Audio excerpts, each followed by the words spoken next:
Okay. Okay, I'm going to begin now with the material. B'tei Avon. It says in the Torah, it says in the verses of the Torah, Zachor et asher asa lecha Amalek b'derech b'tzeischa miMitzrayim. We have to remember, the Torah commands us to remember what Amalek did to us when we were leaving Egypt. Well, everyone knows the story, and we have to remember the story.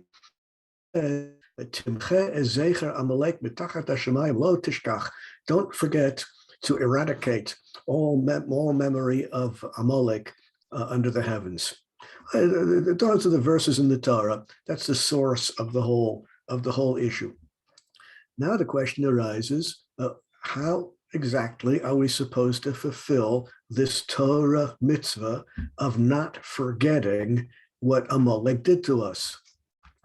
Well, in the Gemara in Megillah, it says, Zachor, Yachol Belev, is it sufficient to remember in your heart? Kishehu Omer lo tishkach, since the pasuk says, don't forget, don't forget means you have to keep it in your heart. You have to always know about it. Ma'ani mekayem b'zachor. Then why does the verse also say zachor? Bapeh. Orally, verbally. Now, the word zachor, of course, normally means to remember. But exactly the same word also means to mention. Zachor et Yom HaShabbat l'kadasho, mention that it is Shabbos in order to sanctify. You have to make kiddush or to say something that you're mentioning Shabbos. Zachor in this context means mention. And how do we know that it means mention and not just remember? Because the end of the pasuk says lo tishkach. The end of the pasuk says don't forget. So the Zachor cannot just be another way of saying the same thing. The Zachor has to be the other meaning of Zachor. Mention it, speak it out verbally, orally, mention it. Now, an important chapter in human history, which the great Rabbi William Shakespeare taught us. William Shakespeare was English. And he was a playwright. I don't know if you've ever heard of him, but he had great influence on the course of human history. In fact, William Shakespeare was largely the creator of modern man. You and I are both largely products of Shakespeare. He made us what we are.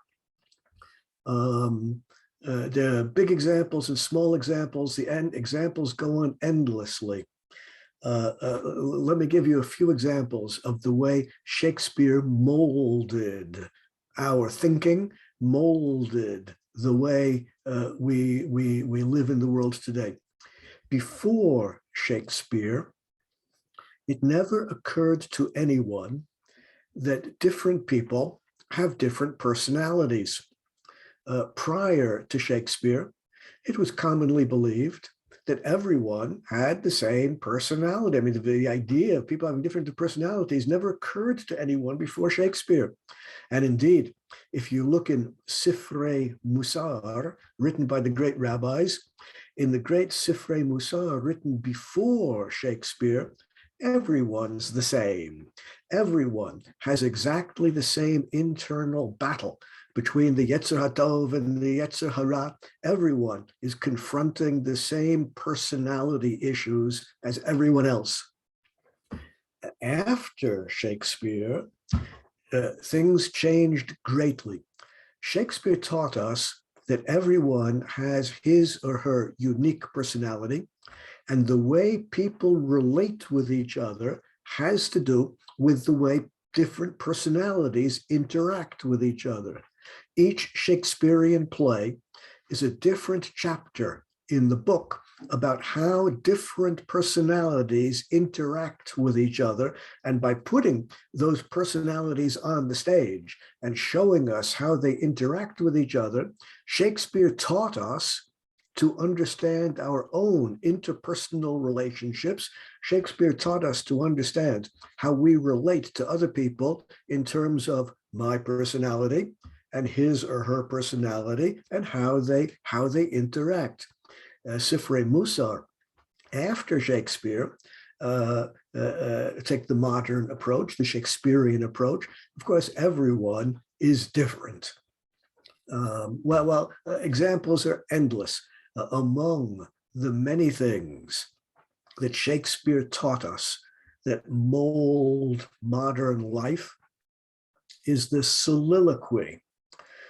Shakespeare was the first playwright ever to put a single actor on the stage, standing all by himself or all by herself, talking. The actor speaks to himself or speaks to herself.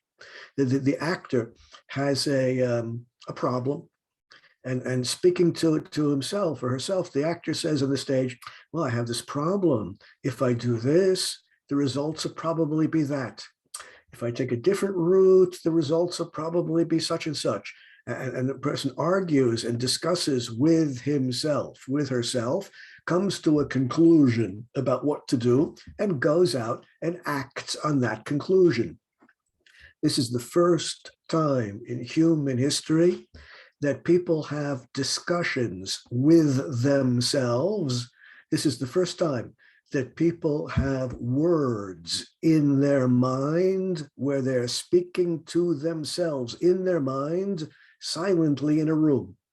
You've probably had the experience of sitting by yourself in a room, having a conversation in your mind, having a conversation with yourself to decide what to do, and then coming to a conclusion and going out and doing it. Shakespeare taught us how to do that.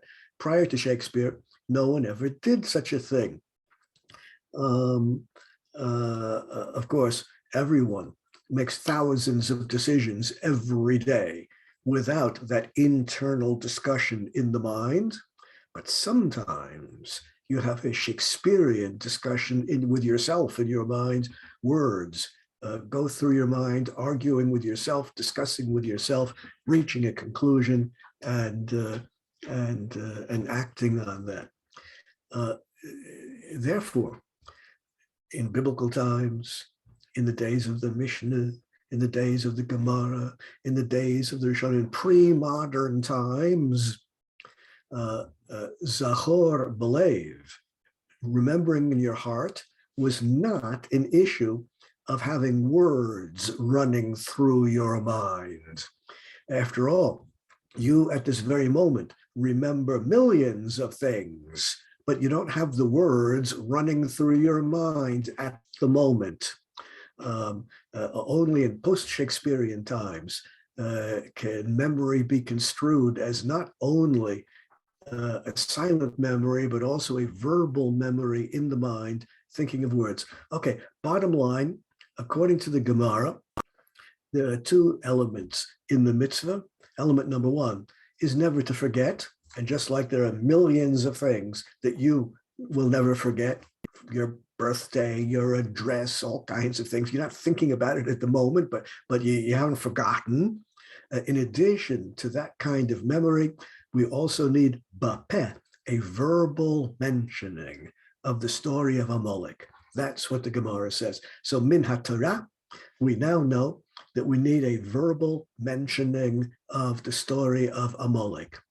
Let's see what Rambam does with this.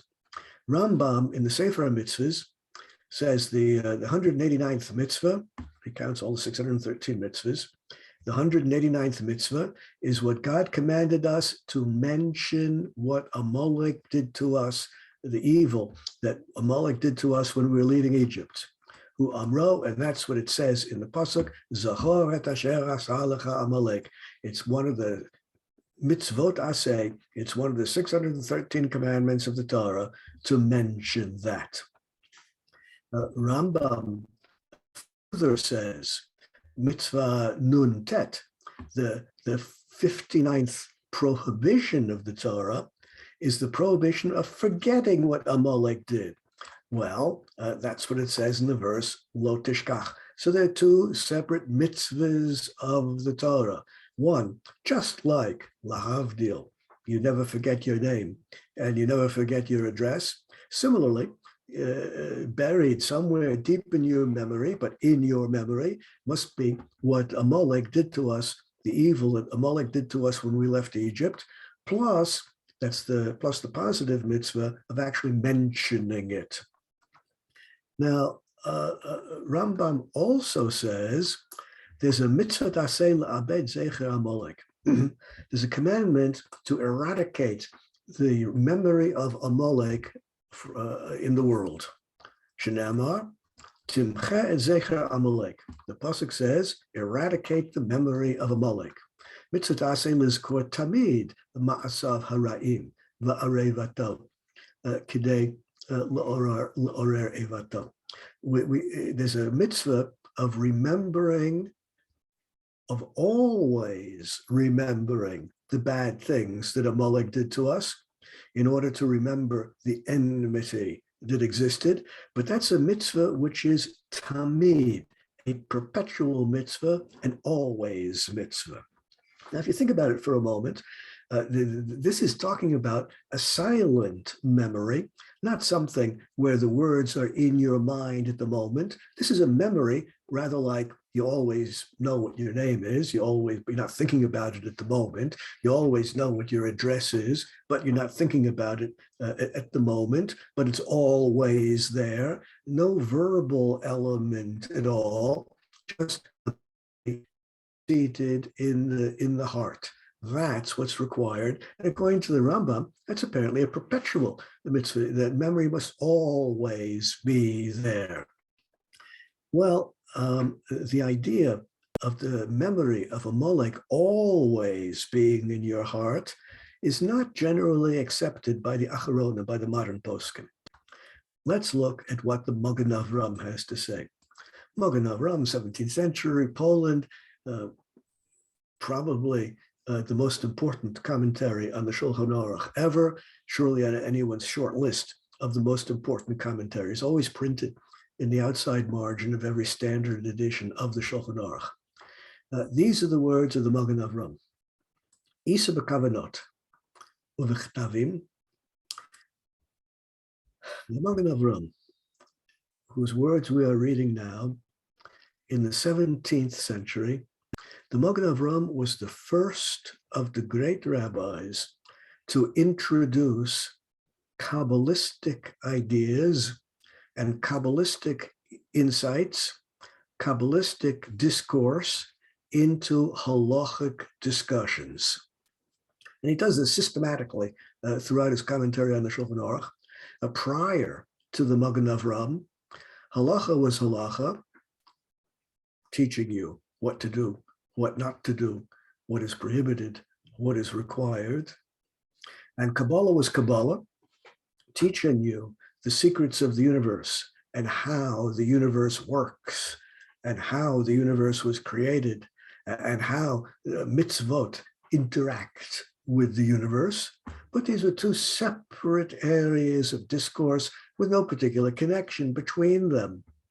Magen Avram was the first great rabbi to introduce Kabbalistic wisdom in a systematic way into halachic discourse. And he's quoting here the Kavanot Ktavim. He's quoting now the works of the Arizal, the great mystic of Tzfat in the Upper Galilee from the early 16th century. Hazchirot halalu, all the different things that the Torah tells us to remember, and a lot of things that the Torah tells us to remember. Remember this, remember that. Torah has a long list of things that we're supposed to remember. All of them are mitzvot aseh. Every time the Torah tells us to remember something, well, we have to remember it. That's a Torah commandment. Lachein, therefore, Kishiyomar uvanu v'charta, when you say in the prayers, uvanu v'charta, you should remember Matan Torah. After all, Matan Torah is one of the things the Torah says we always have to remember, and you can remember it in your prayers when you say the words uvanu v'charta. The Keravtanu Ma'amad Har Sinai L'Shimcha HaGadol. When you say the words Keravtanu Ma'amad Har Sinai L'Shimcha HaGadol, then you can remember what Amalek did. L'Hodot Lecha. When we say the words L'Hodot Lecha, Lo Nivra Rak L'Hodot V'Lo L'Daber L'Shon Hara. Zo Zechirat Maaseh Miriam. The Torah says we have to remember what happened to Miriam when she said Lashon Hara in the Midbar. When Miriam said Lashon Hara, she was punished for that. The Torah says we have to remember what happened to Miriam. Well, when we say L'Hodot Lecha, we remember that we're supposed to use our mouth for positive things, not for negative things, and we remember the story of Miriam. Zchartem et kol mitzvot Hashem. When we say Zchartem et kol mitzvot Hashem, zehu Shabbos shkula keneged kol mitzvahs. Torah says we have to remember Shabbos, and here's the place where we can remember it. Kisha omer havienu l'shalom me'arba kanfos haaretz. When we say this phrase in the tefillah, then we remember the mitzvahs which the Torah tells us always to remember. Tzarich ta'am lama tiknu likrot parshas Amalek. This leaves the Magen Avram with the question, why, oh why, do we have to read Parshas Zachor from the Torah in the synagogue? We remember it every day as part of the tefillah. It's part and parcel of the regular davening. Why do we have to go to a special kriya in shul this coming Shabbos to hear it? All the other things we're supposed to remember, it's enough that there's a phrase in the Siddur that reminds us. You don't need a special kriyas Torah for all the other things that the Torah commands us to remember. Yesh lomar, the reason is, min Torah yesh lanu chag ha'atzeret, hu adin Shabbos. We have Shavuos and we have Shabbos, which is enough of a memory. We don't need a special kriyas Torah to remember Shabbos and to remember Shavuos. We have a Yom Tov for that. We have Shabbos for that. Maisa Miriam, Maisa Ego, Lo Tiknu Mipnei Shehi Genusin Shel Yisrael. And the rabbis didn't want to make a special kriyas Torah to remember Miriam and her Lashon Hara, and to remember the Egel, the golden calf. They didn't want to have a special Torah reading for that because that's Gnutan Shel Yisrael. That's casting ill repute on the Jewish people, and therefore we didn't want to have special reading for that. But bottom line, according to the Magen Avram, the memory of Amalek is apparently sufficient once a year when we read it in shul. And that's not tamid, it's not a mitzvah tamidit. It's good enough to do it once a year when we read from the Torah in shul. And you'll notice over and over again, he uses the word tiknu. It's the rabbis who instituted the reading in shul. Reading from the Sefer Torah in shul, that's midrabanan. That's the Rabbanan way of fulfilling the Torah mitzvah of remembering what Amalek did. But just saying the words, just telling the story in your own words about what Amalek did to the Jewish people, that's min haTorah, a sufficient fulfillment of the mitzvah. It's the midrabanan, the rabbis, who insisted on a special kriyas Torah. Okay, all of this is implied by the Magen Avram, but he doesn't actually say it outright. The implications are, number one, the Torah commandment can be fulfilled just by telling the story in your own words. Number two, the requirement of reading it from a Sefer Torah is d'Rabbanan. And number three, the requirement is once a year. These are the conclusions that flow out of the words of the Magen Avram, and those are important ideas. Let's see if we can support these ideas or what other great poskim have to say about them. The Sefer HaChinuch, in counting the mitzvahs, says, Lo yadanu b'schirat Amalek zman kavua b'shana. I don't know any particular time during the year when we're supposed to remember Amalek. After all, Matan Torah has a special time during the year. Shavuos is the time to remember Matan Torah. Well, what about Amalek? Don't know any source for any particular time of the year when we're supposed to remember it. Biyom, there's no special day during the year when we're supposed to remember Amalek. Unlike remembering the Exodus, remembering Yetzias Mitzrayim, that's b'chol yom uv'chol laila twice in every 24-hour period, once during the day, once at night. Well, that's the requirement for remembering Yetzias Mitzrayim. But Amalek, don't know. There's no good source for what day of the year or what time of the year or when to remember it. Atam, the reason for this, ki b'zchira hi ikar hadat. The reason is that remembering what Amalek did to us is fundamental in Judaism. It's not just a little detail, not just one of the 613 commandments. It's fundamental to all of the commandments. Hatam zechira masha asa Amalek eno rak shelo lishkach sinat libo. It's not only an issue of not forgetting what they did to us. Dai lanu bazel l'skor ha'inyan. It's enough to mention what Amalek did to us. Pam achad b'shana, shtayim or shalosh, or once every 2-3 years. Once a year is enough, or once every 2-3 years is enough. My, oh my, where did he get this from? Let's think about it from a historical point of view. We are accustomed to the annual cycle of weekly portions, weekly parashot. We read one parasha every week in shul. Sometimes we have double parshas, but the way the calendar is set up is we complete the reading of the Torah once every year. That's what Simchas Torah is all about. That the cycle is an annual cycle of reading from the Torah once a year. We're sure to cover the passage of Amalek in the Torah. Or he says, once every 2-3 years. Where'd that come from? Our minhag of reading the Torah every Shabbat in a yearly cycle, that was the minhag of Bavel. That was the minhag in Babylonia. But the minhag in Eretz Yisrael, back in the days of Chazal, the minhag in Eretz Yisrael was very different.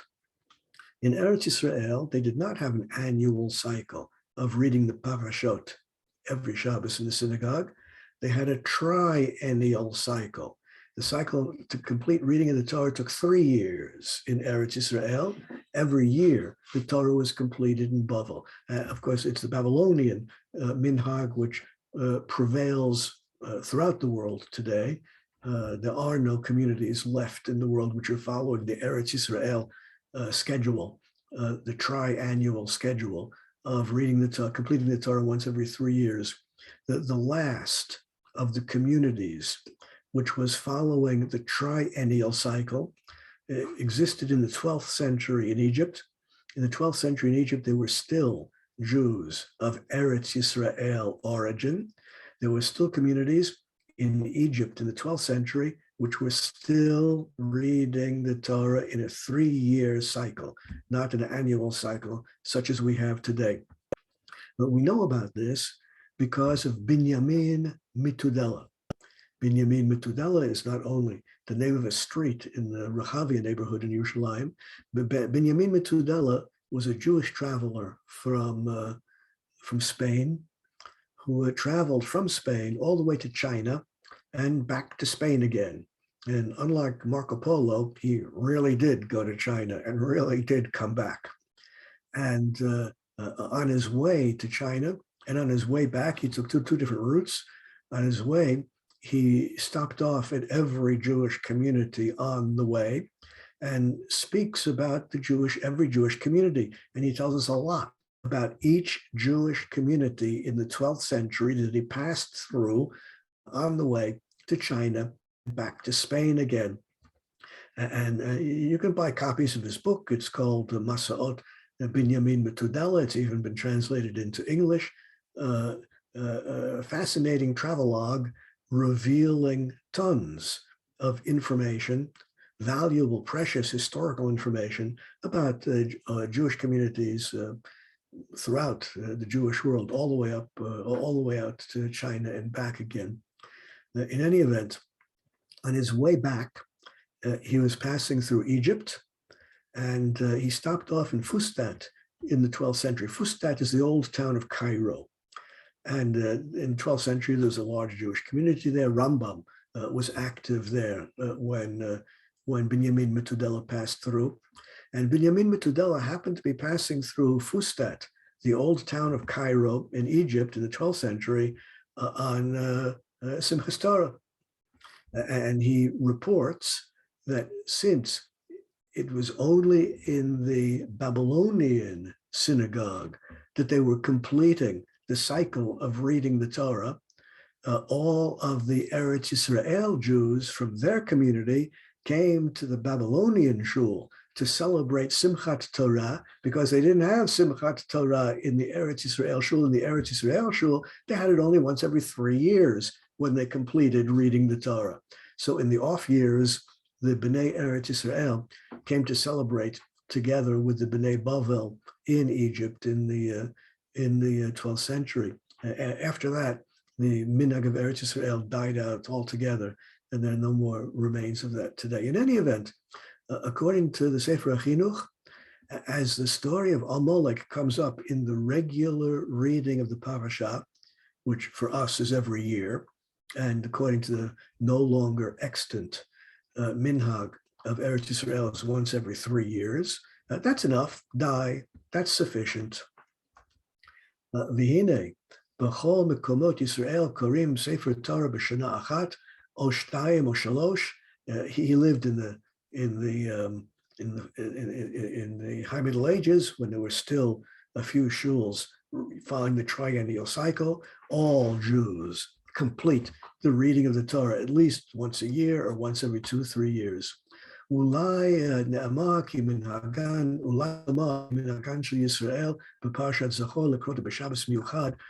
then do we add an additional reading of Parashat Zachor on a special Shabbos, namely this upcoming Shabbos, the Shabbos before Purim?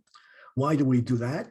Mipnei mitzvah zo she kavu kain hu Shabbos lifnei Purim laolam, in order to fulfill the mitzvah in connection with Purim. So we take out an extra Sefer Torah and read Parshas Zachor on the Shabbos before Purim. But what are we left with? A clear understanding of the Gemara and a clear understanding of the Rishonim that there is a Torah mitzvah to remember the story of Amalek, and the way to do it is by reading it from the Torah. And that can be either through the regular cycle of the parashot when it comes up in the regular cycle of the year, or it can be on the special Shabbos before Purim when they made a special takana to fulfill the mitzvah then. Okay, up till this point, we've been talking about the mitzvah in general. Now we're going to turn to the question whether there's a difference between men and women as far as fulfilling this mitzvah is concerned.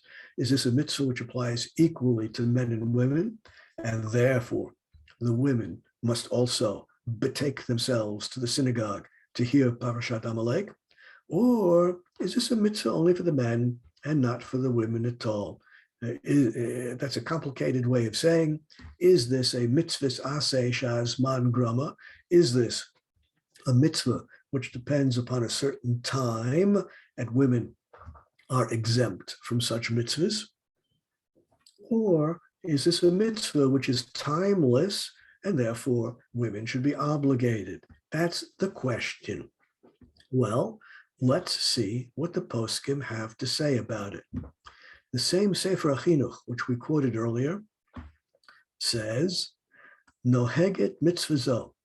This commandment of remembering Amalek is operative, b'chol makom, in every place, not only in Eretz Yisrael, also outside of Eretz Israel. There are many mitzvahs in Eretz Israel. This one is worldwide. B'chol Zman, and this mitzvah applies throughout all times. Many mitzvahs apply only while the Beit HaMikdash is standing. Not this one. This mitzvah applies throughout all times, whether the Beit HaMikdash is standing or not. Bizcharim, and this mitzvah applies to males, to men. Ki lahem la'asot milchama, nikmas ha'oyev, because it's the men's job to wage war. Lo l'nashim, it's not the women's place. It's not the women's job to wage war. And since we're talking about eradicating the memory of Amalek, well, that's the man's job and not the women's job. And therefore, the whole mitzvah of remembering Amalek is a mitzvah for men and not for women. Oh, now that's a fairly straightforward, clear position that the women are simply exempt from this. Let's see what the Acharonim, what the modern poskim make of this. The Torah Shema was written by Rav Yosef Chaim, that's the Ben Ish Hai of Baghdad, the greatest, or in anyone's short list of greatest Rabbanim of the 19th century. He was asked flat out, Im nashim chayavot b'mitzvah saseh shel zchiras Amalek. He was asked flat out, are women obligated to remember the story of Amalek? Do women have to go to the synagogue on that Shabbat, this upcoming Shabbat before Purim? Tshuva, his answer, Hanashim gam min haTorah peturim mitzvah zo. Women are exempt from this mitzvah. Kamo shekatav b'Sefer HaChinuch, just like the Sefer HaChinuch wrote at the top of the page, because women are not b'nei milchama, women are not required to do combat service in the Jewish army. Lachein, therefore, les nehu b'sechira, since women are not commanded to wage war, then they do not have to remember the whole story. Ki chiyuv hazchira hu ba'avur milchama, the whole reason to remember the story is in order to remember to wage war against any remnants of Amalek. Tzarich linkom b'hem, we need revenge against them. Well, the Ben Ish Chai, surely most influential of Sephardic poskim, and immensely influential not only among, especially among Sephardim, but also among Ashkenazim, women are simply exempt from the mitzvah, just as the Sefer Chinuch taught us. What about Ashkenazim? What do the Ashkenaz poskim have to say? Well, let's look at the Torah's Chesed, written by the great Rav of Lublin in the 19th century. He was a contemporary of the Ben Ish Chai. They didn't know each other. One was in Baghdad, the other was in Poland. They didn't know each other, but they were two Gedolim at the same time. The Torah's Chesed, the Ashkenaz posek, was also asked flat out, Im nashim chayavot lishmoa kriyas parsha zacha David deraisa. This is a Torah commandment. Are women also obligated? Now, he wrote a very long tshuva on the matter. I'm not going to quote the whole tshuva. I'm just going to quote the principal points. Aleph, hine l'chora chayavot te'ein zo mitzvah saseh she'azman gramam. At first glance, one would say that women should be obligated to go to the synagogue for this mitzvah, to hear Parsha Zacha, because it's a timeless commandment, not bound to any particular time. The rabbi said to do it on a Shabbos before Purim, but that's only a rabbinic decision. Otherwise, the mitzvah min haTorah is timeless. Mishum deraisa ein chiyuv zeh toli b'kviyas man klal min haTorah. As long as you remember Amalek once a year, once every 2 years, once every 3 years, you've done the Torah mitzvah. There's no particular time when it has to be done. So, obligated. The obligation to read it in the synagogue on the Shabbos before Purim, that's only a derabanan. Sefer Chinuch says flat out that only males are obligated because only males are required to engage in war. One might argue with the Sefer Chinuch said, it's a special mitzvah, a unique mitzvah of eradicating Amalek. They're two separate mitzvahs. There's the military mitzvah of eradicating Amalek and a separate mitzvah of remembering what they did to us. There's no reason why the Sefer Chinuch had to connect those two mitzvahs and say that since men don't engage in war, so they don't have to remember either. It's two separate mitzvahs, and just because women are not involved in combat doesn't necessarily exempt them from the memory. Further, women are obligated to engage in warfare. Further, women are obligated to engage in combat, even even a new bride who is just married is obligated to engage in warfare if it's a milchemes mitzvah, if it's a war of a self-defense for the Jewish people. So at this point, the Torah's chesed is tending to think that women should be obligated to attend the synagogue. Then he says, but if we get down to the real question here, whether women have to go to Parshas Zachor in the shul, in the synagogue, l'chora, apparently, it depends upon the following issue. If we hold that the obligation of the Torah is to read once a year, then women are obligated because there's no specific time when they have to do it. We're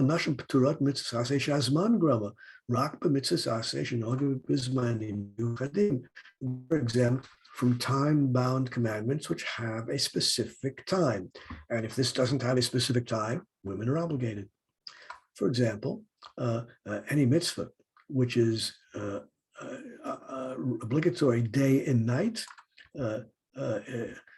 even though there's no specific day during the year when you have to do it, women are obligated. But a mitzvah which comes up once a year on a specific date, those are the mitzvahs that women are exempt from. Ach, im nehme da'af iker chiyuv parsha zacha hu min haTorah, aval makom midaraisa ein chiyuv l'kroda rak pam b'shana midarabanan o asmachta, shapir yesh loma dechiyuv adarabanan b'chol shana tiknu rak la'anashim. But as far as the rabbinic obligation is concerned of hearing the story from a Sefer Torah, that has a specific date. That's once a year on the Shabbos before Purim, and that women are definitively exempt from. Even if you hold that women have to keep the memory in their heart, they are still exempt from attending the synagogue that one special date during the year, the Shabbos before Purim, when Parshas Amalek is read. A mitzvah aseh man grama. Yesh lomar le'inyan kriyas Parshas Zachor nashim peturot b'chol shana shezehu rak mitakanas chachamim. Furthermore, reading the Torah in the synagogue, beginning to end, is takanat rabbanim, a rabbinic injunction, and surely the rabbis never intended that to apply to women. Women were never obligated to hear the weekly portion, the weekly parasha in the synagogue. Indeed, until quite recently, there was no such thing as an Ezras Nashim, a women's section in the synagogue. I moved recently into a new apartment here, but where we lived previously, the holy neighborhood where we used to live, there was the synagogues didn't even have sections for women. Why would they have a section for women when there's no reason for women to attend the synagogue? Kriyas Torah, beginning to end, is an obligation d'Rabbanan, which falls upon men and not upon women. And therefore, we have two reasons why women cannot be obligated to attend Parshas Zachor this upcoming Shabbos. Reason number one, it's a specific date during the year, the Shabbos before Purim. That's a time-bound commandment. That's one reason by itself sufficient to exempt women. Number two, it's part of the cycle of Kriyas Torah, part of reading the Torah in public, which was never intended to be obligatory for women, only for men. Well, at this point, he sees no reason why women should have to attend Parshas Zachor. Omnam, however,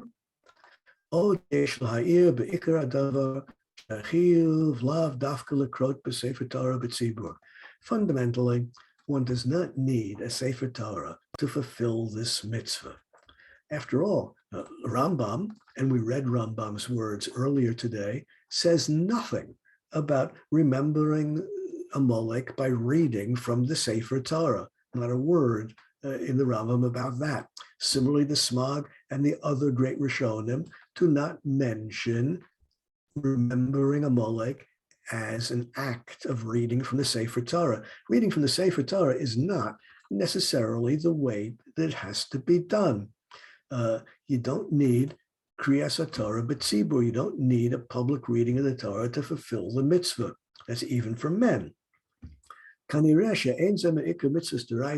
Reading from the Torah is not an ikar of the mitzvah. You can fulfill the mitzvah any time of the year just by telling the story.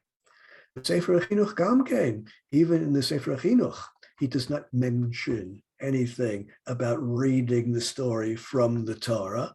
He just writes that it's Minhag Yisrael to read it once or twice a year, once every year, once every 2 years, once every 3 years. He just says it's a minhag, the custom of the Jews to do it. But that's another way of saying, since it's only the custom, only the minhag of the Jews to do it that way, that's the way the Jews have chosen to fulfill the mitzvah. But that, you can fulfill the mitzvah many other ways also. Bottom line, no obligation for women to attend the synagogue for Kriyas Parshas Zachor. Lefizeh, according to all this, Pashat, it's obvious.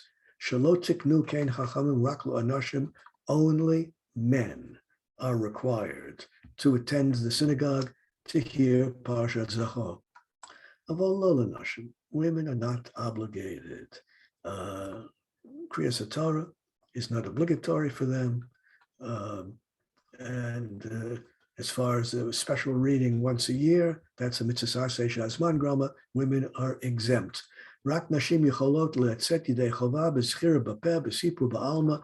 Women can fulfill the mitzvah just by telling the story in their own words. You don't need a Sefer Torah for that. Gam hen einan mechuyavot zot b'chol shana, and women are not even obligated to tell the story even in their own words once every year. Once every few years is enough. It's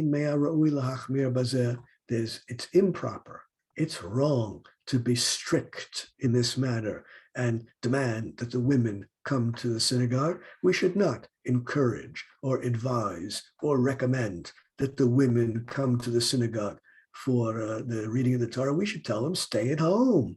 We shouldn't bring them to the synagogues. Why not?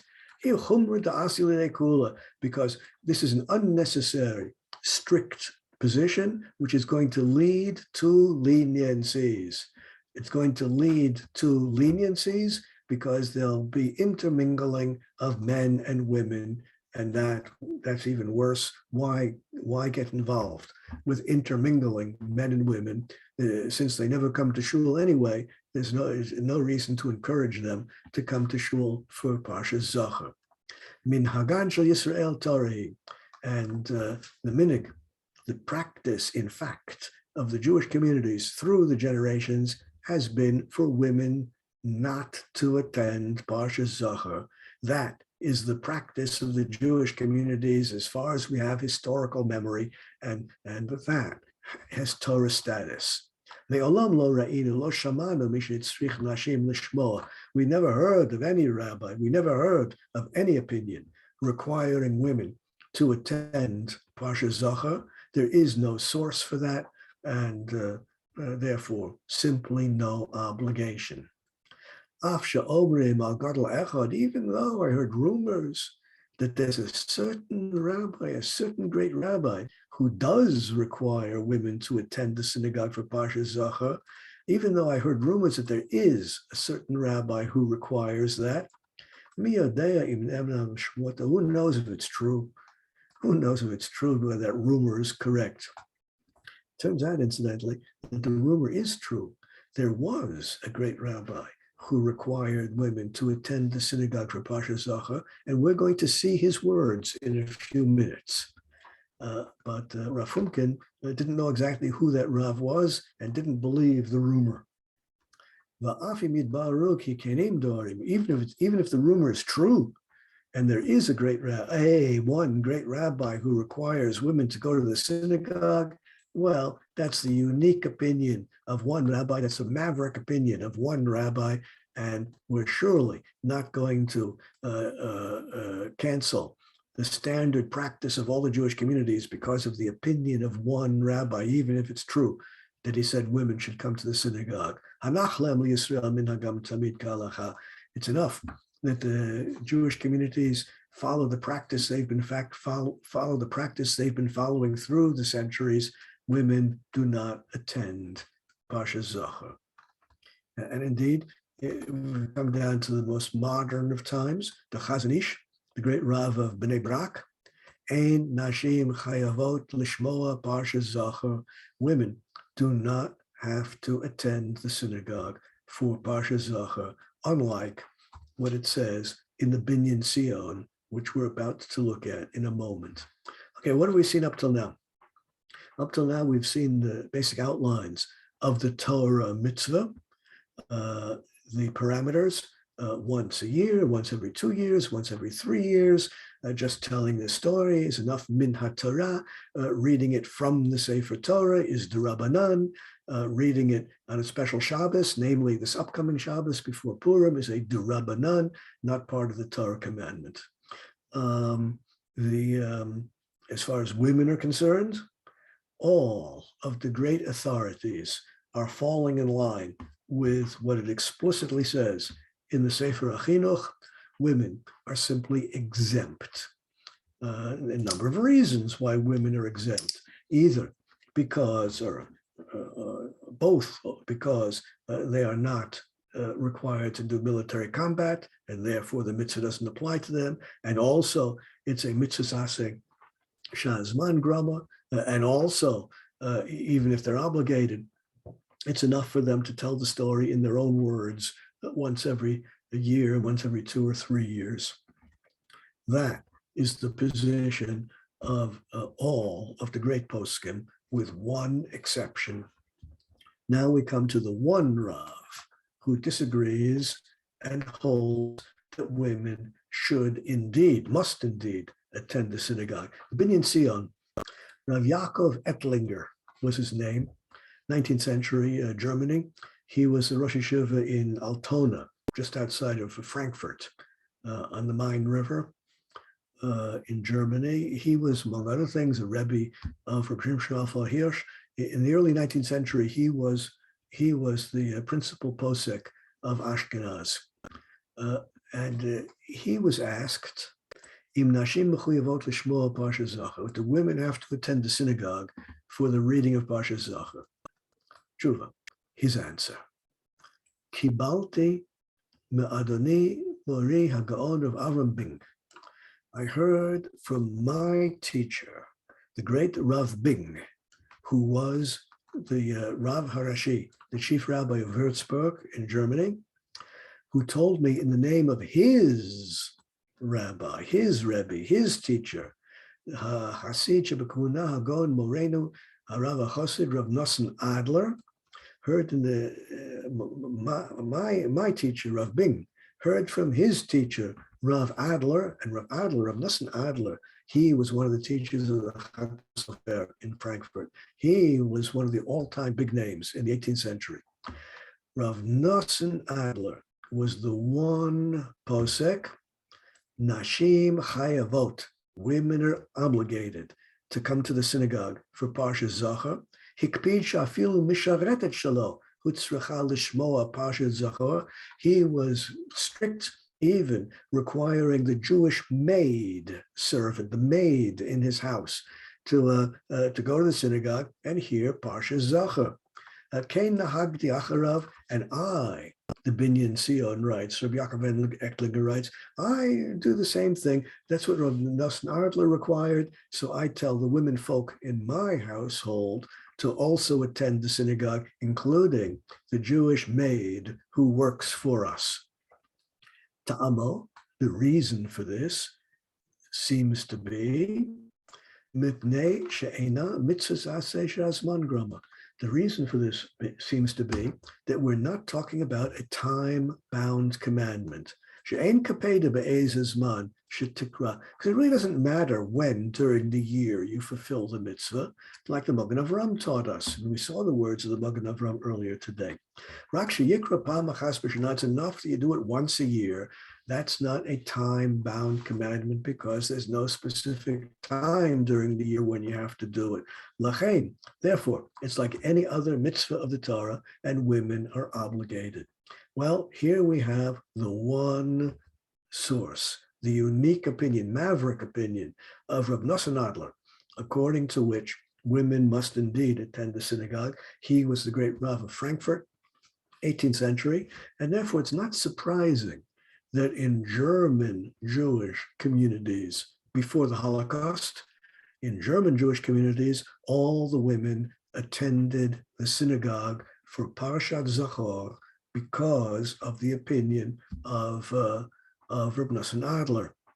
Outside of Germany, in Eastern Europe, Poland, Hungary, Lithuania, Ukraine, in the whole of Eastern Europe, it was unheard of that women should attend the synagogue for this. And throughout the Sephardic world, well, we saw the opinions of the Sephardic poskim earlier that the women are simply exempt. So what we're left with is one great rabbi requiring women to attend the synagogue. And therefore, if the question is, are women obligated or not? The simple answer is, the overwhelming poskim, all the poskim except one, exempt women. So of course, the bottom line decision should be that women are exempt.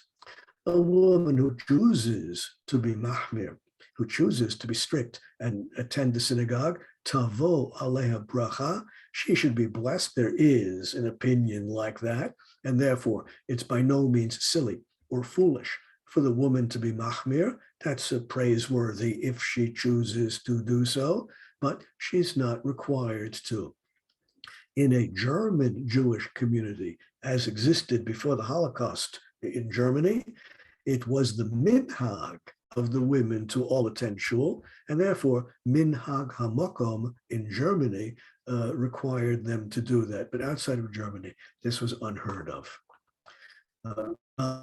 The great Sephardic chief rabbi says, Omnam rabu achronim asavrim she'ein nashim chayavot lavo lebeit haKnesset l'shmias Parsha Zachor.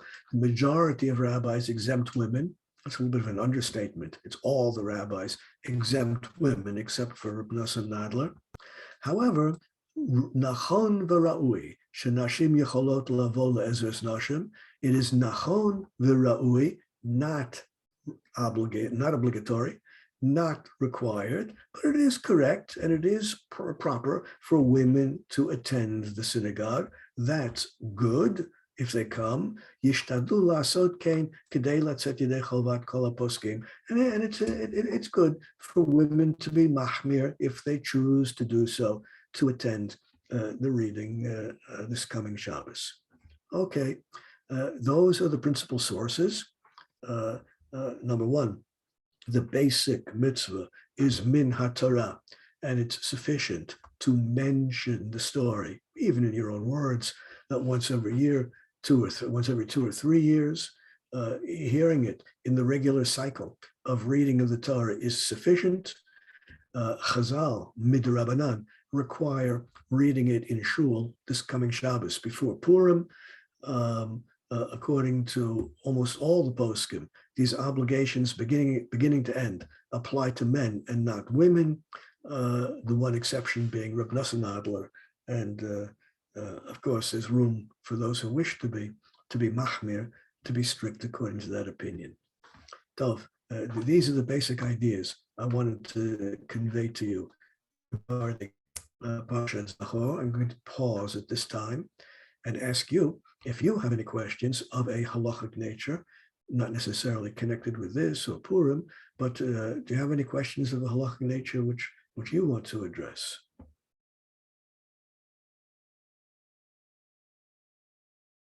Nothing at this time? Okay, then let us pause with this.